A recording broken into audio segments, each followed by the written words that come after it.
انا كنت البارح جاي من البوتيك، تعرضوا لي شي ناس هون من حي الحساني، تعرضت للعنف من عندهم، هذا الاسلحه، السلاسل والاحجار. كنت جاي من البوتيك من الخدمه، شورت تلقاو لي انا في المنتزه، انا ما عدت لهم شي، تلقاو لي. شوف غرض كانوا باغي يقلعوني الممتلكات ديالي، الساعه، المكانه وهذا الهاتف والفضه، هذا الميقات العشرة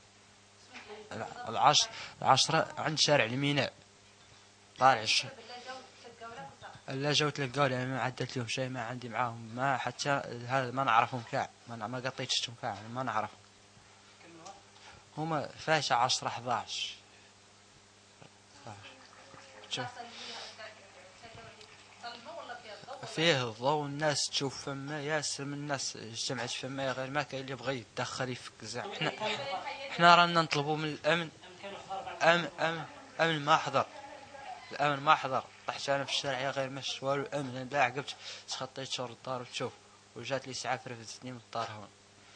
وحنا رانا نطالبوا بالامن بالداخله، الداخله ما تاش كما كانت، كنا حاجاتنا نقضوها في نص الليل، 4 3 نرجعوا سالمين، يا غير ده 10 ومازال الضو باين، ما تلينا قاعدين نتحركوا حتى من ديورنا. صحيفة الداخلة تداي على يعني مبادرتها وعلى اهتمامها بالشأن العام في مدينة الداخلة.